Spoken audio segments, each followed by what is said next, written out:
हाँ जी स्टूडेंट्स, सो आज का आपका नेक्स्ट टॉपिक है एमिशन एंड एब्जॉर्प्शन स्पेक्ट्रा। ठीक है, मीन्स हमने स्पेक्ट्रम के बारे में पढ़ना है। स्पेक्ट्रम होता क्या है? देखो बेटा, सबसे पहली बात तो आप प्रीवियस जो टॉपिक है उसमें आप एक सब टॉपिक आप पढ़ चुके हो जिसका नाम है आपके पास इलेक्ट्रोमैग्नेटिक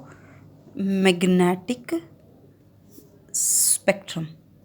इलेक्ट्रोमैग्नेटिक स्पेक्ट्रम में आपने क्या पढ़ा कि आपके पास ये क्या होता है, इस स्पेक्ट्रम में आपके पास डिफरेंट टाइप की क्या होती हैं, डिफरेंट रेडिएशंस होती हैं, different radiation with different wavelength and frequencies. ठीक है, स्पेक्ट्रम आपने क्या बताया था, हमने ये बताया था कि इलेक्ट्रोमैग्नेटिक स्पेक्ट्रम आपके पास वो होता है जिसमें आप डिफरेंट रेडिएशन को अरेंज करते हो according to their increasing wavelength and decreasing frequency. ठीक है, अब सबसे पहली बात जो आपके माइंड में आनी चाहिए वो ये है कि आपके पास ये रेडिएशंस कैसे आप सेपरेट करते हो अकॉर्डिंग टू देयर वेवलेंथ, कौन सा इंस्ट्रूमेंट यूज़ होता है। ठीक है, तो सबसे पहली चीज़ मैं आपको बता देती हूँ, इन रेडिएशंस को अकॉर्डिंगली सेपरेट करने के लिए according to their wavelength and frequency जो हम इंस्ट्रूमेंट यूज़ करते हैं, instrument used for electromagnetic spectrum या स्पेक्ट्रा बनाने के लिए, उसको आप क्या बोलते हो, स्पेक्ट्रोस्कोप बोलते हो। स्पेक्ट्रोस्कोप बोल सकते हो या यू कैन से स्पेक्ट्रोग्राफ। अब स्पेक्ट्रोस्कोप में क्या होता है, स्पेक्ट्रोस्कोप में क्या क्या पार्ट होते हैं, प्रिज्म होता है सबसे पहली बात, प्रिज्म होता है, आपके पास टेलीस्कोप होता है। प्रिज्म तो होता है जो आपका रेडिएशंस को डिस्पर्स करता है, मीन्स उनको फैलाता है, उनको स्प्लिट अप करता है। ठीक है, जब आप लाइट को प्रिज्म में से पास कराते हो ना तो उनको डिफरेंट कलर में आपका स्प्लिट कर देना, ये प्रिज्म का काम होता है। टेलीस्कोप का काम क्या होता है, वो जो आपके पास एक पर्टिकुलर स्पेक्ट्रा बना है उसको क्या करना, नोट करना।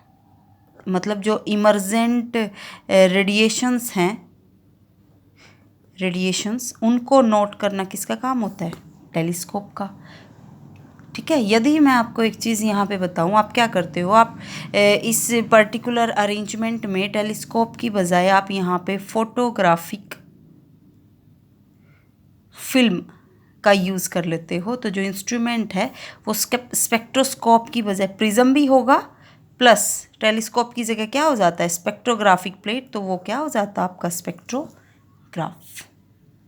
ठीक है, आई होप यहाँ तक चीज़ आपको समझ आई होंगी। ठीक है, दोनों में आपको पता लग गया होगा what is difference between spectroscope and spectrograph. ठीक है, अब जो साइंस की ब्रांच डील करती है इस स्पेक्ट्रम के साथ या एनी स्पेक्ट्रम के साथ, स्पेक्ट्रम के साथ जो डील करती है उसको आप क्या बोलते हो, spectroscopy. The branch of science deal with the study of spectra is known as the spectroscopy. ठीक है, अब यहाँ से हम बात करते हैं आपके पास स्पेक्ट्रा की।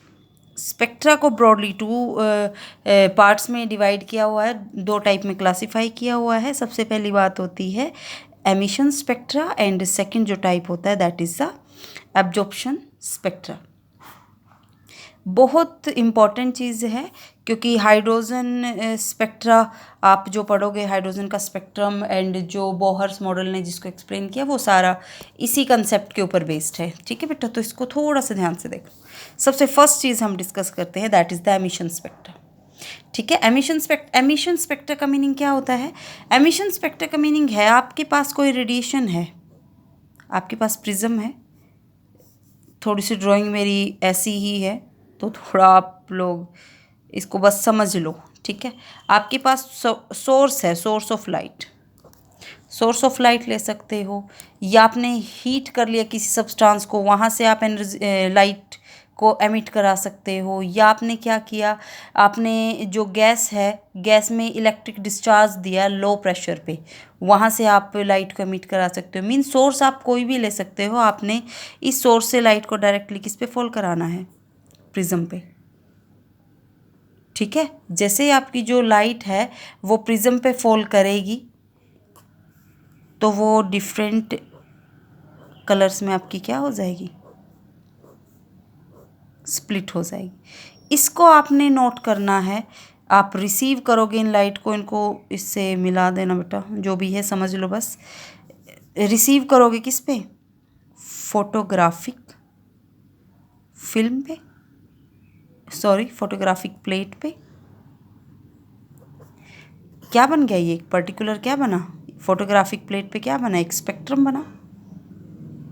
जब आपने सोर्स ऑफ लाइट से लाइट को प्रिज्म पे फॉल कराया, प्रिज्म से में से आपके पास यू कैन से पास होने के बाद लाइट आपके पास डिफरेंट कलर्स में आपके पास स्प्लिट अप हो जाती है, तो मीन्स फोटोग्राफिक प्लेट पे इसने क्या बनाया, एक स्पेक्ट्रम बनाया।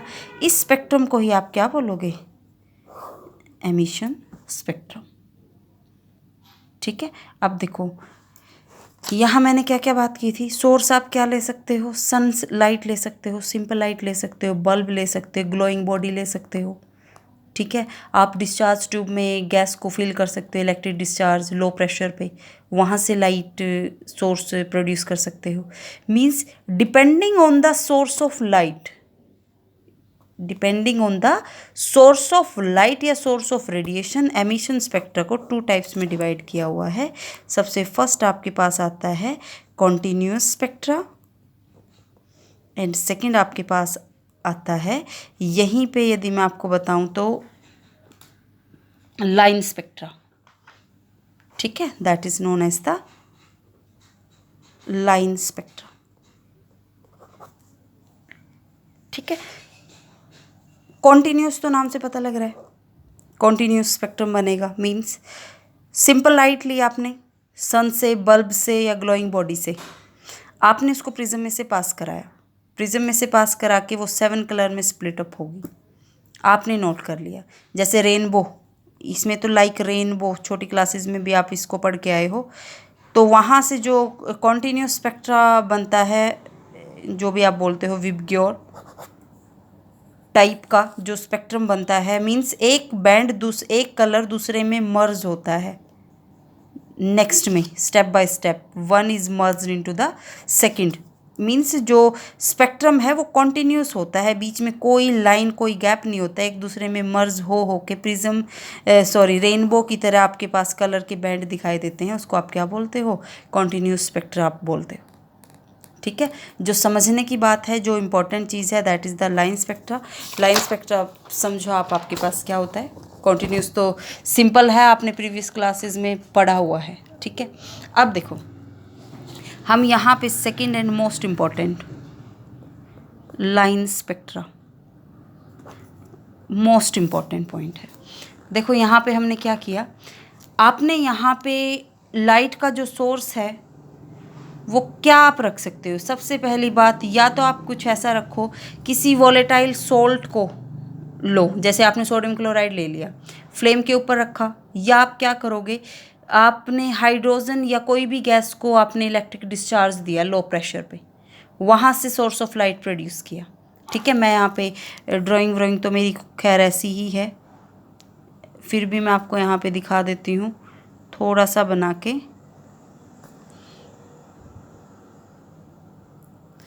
यहाँ पे आपने जो लिया है प्लेटिनम की वायर का यूज़ किया है,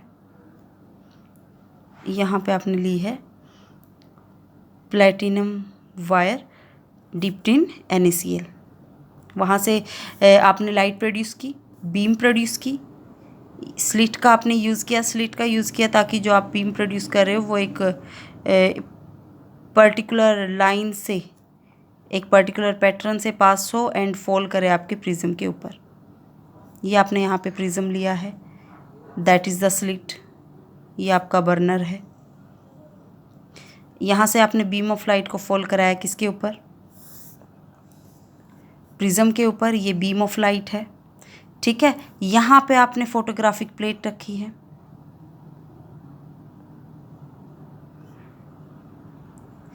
एंड यहाँ से आपने NaCl का यूज़ किया है ना, you have used NaCl means जो कलर ऑफ लाइट जो यहाँ पे एमिट होगा वो किस पे डिपेंड करेगा, वो नेचर ऑफ सब्सटेंस पे डिपेंड करेगा कि आपने यहाँ पे कौन सा लिया है। यदि आप लेते हो सोडियम के सॉल्ट को, इस चीज़ को ध्यान से देखो, सोडियम सॉल्ट यूज़ लिया तो येलो लाइट प्रोड्यूस करते हैं वो। यदि आपने यहाँ पे पोटाशियम के सॉल्ट लिए, पोटाशियम सॉल्ट का यूज़ किया तो वो कौन सी लाइट एमिट करेंगे, वॉयलेट लाइट। ठीक है, मीन्स कहने का मीनिंग क्या है कि जो कलर है लाइट का जो एमिट होगी यहाँ पे वो किस पे डिपेंड किया, जो सोर्स आपने यहाँ पे लिया है। ठीक है, अब जैसे आप प्रिज्म में से पास करते हो ये आपके पास स्प्लिट अप हो जाती है। फोटोग्राफिक प्लेट पे आपको 2 लाइंस ही आपको नज़र आती हैं, 2 लाइन आपको नज़र आएंगी। मीन्स ये आपके पास कॉन्टिन्यूस स्पेक्ट्रा तो नहीं है, ये तो एक लाइन स्पेक्ट्रा हो गया ना। मीन्स कुछ ऐसा दिखेगा आपको कि जो 2 लाइंस आपको दिखेंगी ना ऐसे, उनके बीच में बैंड होगा।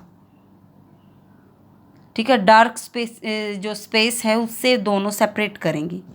ठीक है, यदि मैं आपको बताऊं तो एक येलो लाइट की फ्रीक्वेंसी आपके पास हुई 589 एंगस्ट्रॉम, तो दूसरे की होगी 5896 एंगस्ट्रॉम। हैं दोनों yellow light he, but difference क्या हुआ, डिफरेंस सिर्फ ये हुआ कि वहाँ पे जैसे ही आपने सोडियम सोर्स का यूज़ किया तो जो बीम येलो कलर की आई वो भी आपकी कॉरस्पॉन्डिंग वेवलेंथ के अकॉर्डिंग क्या होगी, स्प्लिट अप होगी। इसी जैसे जो आपके फिंगरप्रिंट्स होते हैं ना, जो ह्यूमन फिंगरप्रिंट्स है वो एक दूसरे से डिफ़र कैसे होते हैं, वो इन्हीं बेसिक डिफरेंस की वजह से आपके डिफ़र होते हैं एक दूसरे से। ठीक है, तो लाइन स्पेक्ट्रम के कंसेप्ट के ऊपर आपके बहुत सारे जो एलिमेंट्स हैं उनको डिस्कवर भी किया हुआ है। ठीक है बेटा, तो ये आपके पास that is known as the line spectrum. ठीक है, यदि आप यहाँ पे NaCl की जगह आपने किसी डिस्चार्ज ट्यूब में हाइड्रोजन को फिल करके लो प्रेशर अप्लाई करके वहाँ से आप यदि प्रोड्यूस करोगे लाइट, तो वो आपका प्रोड्यूस करेगा एमिशन स्पेक्ट्रा ऑफ हाइड्रोजन। वो हाइड्रोजन का स्पेक्ट्रम आपके पास प्रोड्यूस करेगा, जिसको आप बोल सकते हो एटॉमिक स्पेक्ट्रम ऑफ हाइड्रोजन। ठीक है, एटॉमिक स्पेक्ट्रम भी आप बोलते हो, एटम्स के लिए यदि यूज़ होता है तो। ये चीज़ समझ आई? ठीक है, मैं आपको बुक से एक चीज़ यहाँ पे दिखा देती हूँ जो आप यहीं पे नोट कर सकते हो। देखो यहाँ पे, ये तो हो गया NaCl का एग्जांपल, स्लिट में से पास किया, 2 येलो लाइंस डिफरेंस हुआ उनकी वेवलेंथ में। अब ये आपका है, यहाँ पे हाइड्रोजन को फिल किया, लो प्रेशर पे डिस्चार्ज ट्यूब के अंदर बीम आपकी प्रोड्यूस की, प्रिज्म पे फॉल कराए, दीज लाइंस आर प्रोड्यूस, जिसको मैं यदि आपको शो करूं तो ये कुछ इस टाइप से होंगी। ठीक है, तो यहाँ पे देखो ये लाइंस, ये स्पेक्ट्रा, ये है एमिशन स्पेक्ट्रा ऑफ हाइड्रोजन, जिसमें हम क्या बोलते हैं, हाइड्रोजन को आपने डिस्चार्ज ट्यूब में लिया, पास कराया, स्पेक्ट्रोस्कोप में से एक स्पेक्ट्रम बना जिसको आप एमिशन स्पेक्ट्रम ऑफ हाइड्रोजन बोलते हैं। लार्ज लाइंस इसमें आपके पास प्रोड्यूस होती हैं, डिफरेंट सीरीज़ आपने यहाँ पे, मतलब इन लाइंस को आपने ग्रुप बना दिया है, जिसको आप डिफरेंट सीरीज़ में आप आइडेंटिफाई करोगे, जिसको उसके जो ये Lyman, Balmer, Paschen, Brackett, Pfund, जो ये आपके पास नेम दिए हुए हैं ना बेटा, ये आपने याद रखने हैं, ये डिस्कवरर के नाम हैं। ठीक है, उन्होंने अपने नाम से ही डिफरेंट सीरीज़ दे दी हैं हाइड्रोजन स्पेक्ट्रा की। अब सबसे पहली बात तो यहीं पे मैं आपको यही एक्सप्लेन कर देती हूँ, हाइड्रोजन का ही यूज़ क्यों किया गया। ये आपके पास मोस्ट इंपॉर्टेंट पॉइंट है, हाइड्रोजन का यूज़ इसलिए किया गया है, लाइट एलिमेंट है, लाइट एलिमेंट है तो जो लाइन प्रोड्यूस करेगा वो भी मिनिमम लाइन प्रोड्यूस करेगा स्पेक्ट्रम में। ठीक है, यदि आप किसी हैवी एलिमेंट का यूज़ करते हो तो वहाँ से जो स्पेक्ट्रम में लाइट जो लाइंस प्रोड्यूस होंगी ना, वो बहुत ज़्यादा कॉम्प्लेक्स स्पेक्ट्रम प्रोड्यूस करेंगे, जिसको आप स्टडी करना मीन्स आपके लिए भी बहुत मुश्किल था, साइंटिस्ट के लिए बहुत मुश्किल था। ठीक है, तो ये देखो यहाँ पे फिर सीरीज़ बना दी है, that is the Lyman series, Balmer, Paschen, Brackett and Pfund. ठीक है, ये चीज़ आपके नोट करने के लिए, लेमन सीरीज़ आपके पास इसका रीज़न होता है अल्ट्रा वायलेट, बाल्मर का विजिबल, और इन सीरीज़ का होता है आपके पास इंफ्रारेड। ठीक है, सो ये चीज़ आपने माइंड में रखनी है। इस चीज़ को हम ब्रीफली एक्सप्लेन करेंगे कि किस फॉर्मूले से आप जो हाइड्रोजन स्पेक्ट्रा है उसकी लाइंस को किसने आपका एक्सप्लेन किया, किस फॉर्मूले से आप इनकी वेवलेंथ या फ्रीक्वेंसी को फाइंड आउट कर सकते हो। ठीक है, वो आपका नेक्स्ट टॉपिक है। अब यहाँ पे आपका जो लास्ट स्पेक्ट्रा का सेकंड एमिशन स्पेक्ट्रा के बाद जो आपका आता है that is the absorption spectra. Absorption spectra का मीनिंग क्या होता है आपके पास? एब्जॉर्प्शन स्पेक्ट्रा में आपने यहाँ पे किसी वाइट लाइट का यूज़ किया है, वाइट लाइट आपने यूज़ की, वाइट लाइट को आपने स्लिट में से पास कराया एक पर्टिकुलर बीम बनाने के लिए। यहाँ पे आपने कोई सॉल्यूशन रखा, लाइक NaCl का सॉल्यूशन रखा, ये सॉल्यूशन आपने रखा है लाइट को प्रिज्म में एंटर करने से पहले। अब येलो लाइट तो इसमें क्या होगी आपकी, एक तरह से एब्जॉर्ब हुई ना, एब्जॉर्प्शन, येलो लाइट तो एब्जॉर्ब होगी। जो लाइट बची है, जो बीम है, उसको आपने पास कराया प्रिज्म में से। जैसे आप पास कराते हो तो बीम आपकी स्प्लिट अप हो जाती है। ठीक है, यहाँ पे क्या होगा, यहाँ पे स्पेक्ट्रम कॉन्टिन्यूस नहीं होगा। जो येलो आपके पास रीजन आता है वहाँ पे आपके पास डार्क लाइन प्रोड्यूस होंगी, क्योंकि येलो कलर की जो लाइंस है, जो आपके पास वाइट लाइट में तो 7 कलर होते हैं, येलो कलर एब्जॉर्ब हो चुका है, तो वहाँ पे आपके जो स्पेक्ट्रम प्रोड्यूस होगा उसमें जो भी स्पेक्ट्रम होगा उसमें जो येलो कलर का रीजन होगा वहाँ पे डार्क लाइंस शो होंगी आपको। इस टाइप का जो स्पेक्ट्रम है इसको आप क्या बोलेंगे, एब्जॉर्प्शन स्पेक्ट्रम। नाम से पता लग रहा है पहले एक पर्टिकुलर जो लाइट है वो एब्जॉर्ब होगी, एब्जॉर्प्शन के बाद हम प्रिज्म में से पास करा के उसको स्पेक्ट्रोस्कोप में से देखेंगे। ठीक है, सो ये आपका इम्पॉर्टेंट पॉइंट था। अब अल्टीमेट आपके पास आ जाते हैं हम हाइड्रोजन स्पेक्ट्रा पे। हाइड्रोजन स्पेक्ट्रा क्या होता है ये तो आपको पता लग ही गया। ठीक है, डिफरेंट स्पेक्ट्रम लाइंस की डिफरेंट आपके पास सीरीज़ बना दी गई हैं, लाइंस को ग्रुपिंग कर दी गई है लाइंस की, और साइंटिस्ट ने, डिस्कवरर ने अपने नेम से ही डिफरेंट सीरीज़ बना दी है। That is the Lyman series, Balmer series, Paschen series, Brackett and Pfund. ठीक है, ये 5 सीरीज़ आपके पास होती हैं हाइड्रोजन स्पेक्ट्रम में।